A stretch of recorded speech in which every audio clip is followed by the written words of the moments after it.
হয়েছে তাহলে তো সেখানে একটা লিকোপ্লাস্ট লাগানো থাকতে পারে। তাহলে whether there is any visible impulse, star marks or সেটা তুমি বললে। তারপরে ভিজিবল মার্ক বা সোয়েলিং আছে, হ্যাঁ কোনো ভিজিবল হচ্ছে কোনো সোয়েলিং বা কিছু আছে কিনা সেইটা। এবার হচ্ছে প্যালপেশন। প্যালপেশনের মধ্যে সুপারফিশিয়াল আর ডিপ। সুপারফিশিয়াল প্যালপেশনের মধ্যে টেম্পারেচার যখন দেখবে এই কোয়াড্রেন্টে এইভাবে দেখবে, চারটে কোয়াড্রেন্টে টেম্পারেচার দেখবে, টেন্ডারনেসও চারটে কোয়াড্রেন্টে দেখবে। যদি টেম্পারেচার বা টেন্ডারনেসে কোনো অ্যাবনর্মালিটি পাও, যদি এসবিপি থাকে তাহলে তুমি সেই ক্ষেত্রে টেম্পারেচার রেজ পাবে, লোকাল টেম্পারেচার, টেন্ডারনেসও পাবে। যদি এসবিপি না থাকে তো নর্মালি এই ক্ষেত্রে যেমন কিছু নেই। এবার ডিপ প্যালপেশনে অর্গান হচ্ছে অর্গানোমেগালি আছে কিনা, liver palpation, স্প্লিন palpation, kidney palpation. Liver palpation যখন হবে তখন হচ্ছে আমরা আর বলবো যে I will ask the patient to evacuate his bladder. প্রথমে ব্লাডার তুমি ইভাকুয়েট করতে পাঠাবে, তারপরে হচ্ছে এই লেগটাকে হচ্ছে ফ্লেক্স করো। এবার দেখো যখন মুখ থেকে ওই দিক শ্বাস নেই, এবার হচ্ছে আমরা এই দেখো হাতটা নেবে, ইন্সপিরেশনের সময় এইভাবে তুমি আস্তে আস্তে ইনসিনেট করবে। পেটেও তো ইডিমা আছে মনে হচ্ছে, প্রচুর অ্যাসিডিক ফ্লুইড আছে। এইটা হচ্ছে ধরো রাইট পাস্টাল মার্জিন, এত দূর অব্দি নিলাম, কিছু পেলাম না। এবার যদি এটা যেহেতু অ্যাসাইটিস আছে, ফ্লুইড কালেকশনের জন্য হেপাটোমেগালি বোঝা যায় না। তাছাড়া হচ্ছে সিএলডিতে কি হয়, মানে সিরোসিস অফ লিভারে শ্রাঙ্কেন হয়, ওই জন্য লিভার তুমি হয়তো পাবে না। একদম ইনিশিয়াল স্টেজে যখন লিভারটা বড় হয় তখনই পাওয়া যায় যদি হেপাটাইটিস বা ইয়ে থাকে। আরেকটা মেথড হচ্ছে ডিপিং মেথড। যদি ইয়েতে থাকে অ্যাসাইটিস থাকলে এইভাবে তুমি ডিপিং করে দেখবে কিছু পাচ্ছে কিনা। এটা হলো তোমার লিভার প্যালপেশন। যদি তুমি এখানে ধরো লিভার পেলে, এনলাস্ট পেলে, তাহলে ধরো আমি এখানে পেলাম, তাহলে একটা তুমি পেন দিয়ে মার্ক করবে রাইট পাস্টাল মার্জিন থেকে কত সেন্টিমিটার বিলো মিড পয়েন্ট থেকে, সেটা তুমি দেখবে। ধরো 3 সেন্টিমিটার বিলো তুমি পেলে, বা 2 সেন্টিমিটার বা 4 সেন্টিমিটার, তাহলে এইবার যখন পেলে তখন তুমি তার সারফেস দেখবে, মার্জিন দেখবে, বর্ডার দেখবে, এবং হচ্ছে লেফট লোব প্যালপেবল আছে কিনা সেই জিনিসটা দেখবে। তাহলে ধরো liver is enlarged বা palpable 2 centimetre below the right costal margin, 3 centimetre below the right costal margin. এবার হচ্ছে তুমি তার বর্ডার সারফেস সেটা স্মুথ না রাফ, তার হচ্ছে কোনো মার্জিন যেটা মানে কনসিস্টেন্সি যেটা সফট না হার্ড, সেটা তোমাকে বলতে হবে। তারপরে যখন তুমি লেফট লোবটা দেখবে, লেফট লোব যদি প্যালপেবল থাকে তাহলে বলবে। তারপরে তোমাকে হেপাটিক ডালনেস দেখতে হবে। হেপাটিক ডালনেসের জন্য তখন তুমি এভাবে পারকাস করবে। যদি তুমি এটা পাও তখন তুমি এটা বলবে, না হলে। এবার স্প্লিন প্যালপেশন। স্প্লিন প্যালপেশনের সময় প্রথমে একটা সাপোর্ট তুমি এখানে দেবে, ঠিক আছে? এবার ধরো এটা হচ্ছে রাইট আইলিয়ার পাশা থেকে তোমাকে যেতে হবে, এইভাবে তুমি এই করো।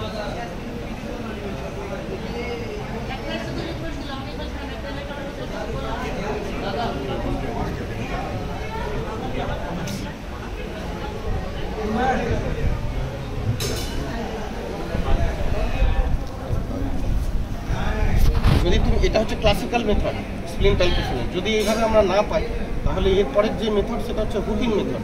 হুকিং মেথডটা কিন্তু পেশেন্টের তোমাকে ওই সাইডে যেতে হবে, গিয়ে পেশেন্ট একই জিনিস এই জায়গায় হুক করে দেখবে যে তুমি কোনো মানে অনেক সময় স্প্লিন যদি হয় তখন টিপ অফ দ্য স্প্লিন হচ্ছে তখন তুমি পাওয়া যায় প্যালপেবল।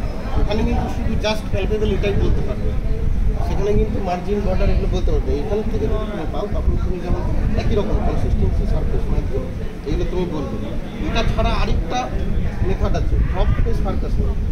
ড্রপ স্পেস পারকাশন কি, লোয়ার বর্ডার হচ্ছে লেফট কোস্টাল মার্জিন, এখানে হচ্ছে 6 ইন্টারকোস্টাল স্পেস, আর এইখানে হচ্ছে তোমার মানে মিড অ্যাক্সিলারি লাইন।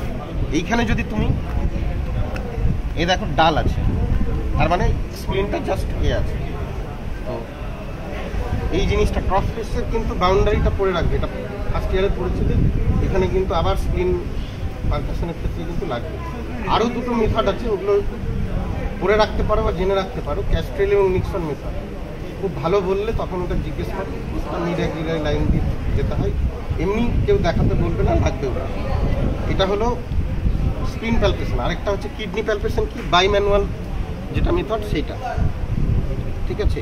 ধরো এই করলে যদি এখানে যদি ভ্যালোটিবিলিটি দেখতে হয়, যদি তুমি এইভাবে প্রেস করছো কিডনির এখানে, যদি ধরো নিচের দিকে একটা কম্প্রেসিং একটা ফিলিং আছে, আবার হচ্ছে ইয়ে হয়ে গেল, তাহলে ওটা হচ্ছে মানে ভ্যালিডিবিলিটি।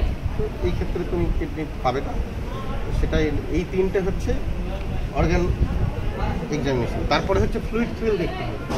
ফ্লুইড থ্রিল কী করে দেখবে? এইভাবে পেশেন্টকে হাত দিতে বলবে, দিয়ে একদিকে এ করবে, অন্যদিকে সেটা পালপেশন করবে। এবার হচ্ছে এরপরে পারকাশনে কী করতে হবে? Shifting dullness. শিফটিং ডালনেস হচ্ছে প্রথমে তুমি পারকাস করবে যেখানে ম্যাক্সিমাম এ আছে, মানে রেজোনেন্ট এ পাবে, সেখান থেকে তারপরে তুমি এইদিকে ল্যাটারালি তুমি যাবে, যে দেখবে কোথা থেকে ডাল পাচ্ছে। এবার দেখো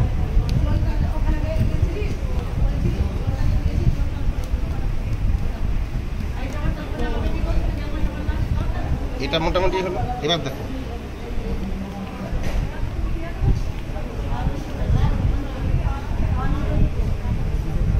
এখন মোটামুটি ডাল এবার ওইদিকে ইয়ে করে দাও, 30 সেকেন্ড ওয়েট করো। এবার এইখানে যেখান থেকে ডাল পাচ্ছ ওখানে একটা প্লাজমা দিয়ে দেবে।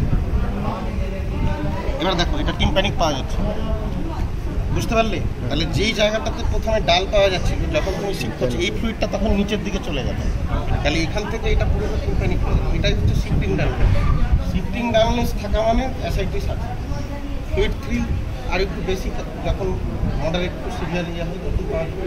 একদম মাইল্ডে ফ্লুইড থ্রিল পাবে না, কিন্তু যদি তুমি শিফটিং ডালনেস পাও তাহলে সেটা অ্যাসাইটিস।